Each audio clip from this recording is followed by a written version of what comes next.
காஞ்சிபுரம் சங்கரா பல்கலைக்கழகத்தில் இந்தியாவின் உற்பத்தி துறையின் எதிர்காலத்தை வடிவமைத்தல் குறித்த கருத்தரங்கம் நடைபெற்றது. காஞ்சிபுரம் ஏனாத்தூர் பகுதியில் அமைந்துள்ள ஸ்ரீ சந்திரசேகரேந்திர சரஸ்வதி விஸ்வ மகா வித்யாலயாவில் இந்தியாவின் உற்பத்தி துறையின் எதிர்காலத்தை வடிவமைத்தல் மற்றும் புதுமை திறமை மற்றும் கல்வியின் பங்கு என்கின்ற தலைப்பில் சிறப்பு சொற்பொழிவு மற்றும் கலந்துரையாடல் பல்கலைக்கழகத்தின் வளாகத்தில் நடைபெற்றது.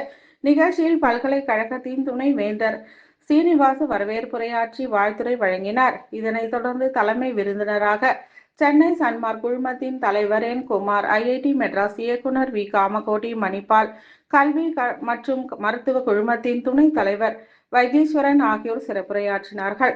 இந்நிகழ்வில் கே.ஆர். சேகர் விழாவினை சிறப்பாக நடத்தி வழிகாட்டியாக செயல்பட்டார். நிகழ்ச்சி தொழில்துறை மற்றும் கல்வித்துறையில் முக்கிய தலைவர்கள் ஒரே மேடையில் வந்து இந்திய உற்பத்தி துறையின் வளர்ச்சி பாதை குறித்த பரிமாணங்களை பகிர்ந்து கொள்வதற்காக அரிய வாய்ப்பாக இந்த நிகழ்ச்சி அமைந்திருந்தது. நிகழ்ச்சியில் மகா வித்யா மாணவர்கள், பக்தவச்சலம் பாலிடெக்னிக் மாணவர்கள், செங்கல்வராயன் நாயக்கர் பொறியியல் மற்றும் தொழில்நுட்ப கல்லூரி, கிருஷ்ணா கலை மற்றும் அறிவியல் கல்லூரி மாணவர்கள் என 200க்கும் மேற்பட்டோர் கலந்து கொண்டனர். இறுதியில் கலந்து கொண்ட அனைவருக்கும் வேலைவாய்ப்புத்துறை அதிகாரி முனைவர் மா. கண்ணன் நன்றிகளை தெரிவித்தார். Another opportunity for young persons are possibly of startups. India is helping a lot in this area. IIT Madras has an innovation center, so maybe this university should also think. Moving on, I'll give you some examples of what modern manufacturing is. I started manufacturing in 1970, different way of manufacturing. Flowserve is a company as we started in 75, has modernized manufacturing. This slide explains the process, how they use. Therefore, I think while electronics and IT are important, the base area, and I was amazed at the amount of improvement they gave with the limited space in this area. Another example is Larsen Tubro, a large leading conglomerate who is present in Kanchipuram. It's a $4 billion company.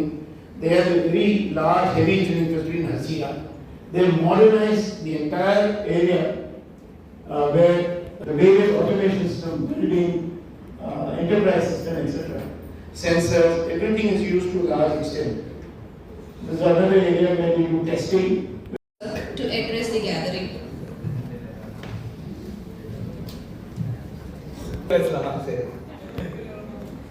மேனுஃபேக்சரிங்கிறது இன்னைக்கு sir சொன்ன மாதிரி, அதாவது sir நாங்கள் பிறந்த வருஷம் ஒரு company ஆரம்பித்தார், அவ்வளோ எக்ஸ்பீரியன்ஸு.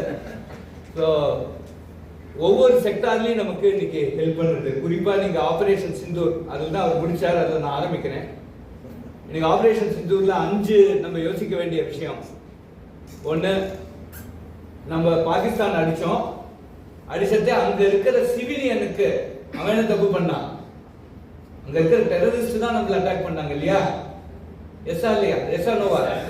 ஆமா ஆமான்னு சொல்லுங்கப்பா. அப்பதான் நானும் சென்னையிலேருந்து வந்திருக்கேன், டயர்டா இருக்கு, பண்ணல. அந்த இருக்கிற டெரரிஸ்ட்னால ப்ரிசைஸா அடிச்சோம். கரெக்டா அந்த டெரரிஸ்ட் கேம்ப் ஒண்டி அடிச்சோம். அந்த டெரரிஸ்ட் தங்குற வீட்டை அடிச்சோம். 5 மீட்டர் அக்யூரசியில 300 கிலோமீட்டர்ல ஃபயர் பண்ணி 5 மீட்டர் அக்யூரசியில அடிச்சிருக்கோம். கரெக்டா? நீங்க எல்லாம் கை தட்டலாம் இல்லையா? இது நம்ம அச்சீவ் பண்ணது எப்படி? கம்ப்யூட்டர் சயின்ஸ்னால இல்ல, ஏஎம்எல்னால இல்ல. இதை அச்சீவ் பண்ணது 5 டிசிப்ளின். 1 மெக்கானிக்கல் இன்ஜினியரிங், அதை தொடர்ந்து வர்றது manufacturing, aerospace engineering, chemical ammunitions கரெக்டா போட்டு அது போயிருக்கு. எலக்ட்ரானிக்ஸ், அதில் எம்பெடட் எலக்ட்ரானிக்ஸ் வச்சிருக்கோம், ட்ராக் பண்ணிட்டு. சேட்டலைட் கம்யூனிகேஷன் 5 டிசிப்ளின் இன்னைக்கு. அது கொஞ்சம் கம்ப்யூட்டர் கோடு இருக்கும், ஆனால் அது ரொம்ப சின்னது. நேர போய் அடிக்க முடியும் அப்படிங்கிற ஒரு இதை நம்ம ப்ரூவ் பண்ணோம். 11 இடத்த அடிச்சு ப்ரூவ் பண்ணோம். அதனால இன்னைக்கு நம்ம கண்டுபிடிச்ச சேகர் அவரோட தலைமையில இன்னைக்கு நாங்க குமார் சார் எல்லாரும் இன்னைக்கு பேசுறோம். இது சொல்லிட்டு பேசுறோம். நம்ம பணம் வராது, பணம் இன்னைக்கு வரும், நாளைக்கு போயிடும். ஆனா நாட்டுக்கு நம்ம சேவை செஞ்சோம் அப்படிங்கிறது ஒரு பெரிய ஒரு சாட்டிஸ்பாக்சனா இருக்குமா? எத்தனை பேர் கண்ணதாசன் தெரியும்?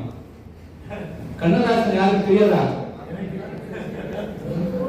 அவர் ஒரு நல்ல பாட்டு எழுதினா, நாடு அதை நாடாவிட்டால் எது வீடு. புரியுதா?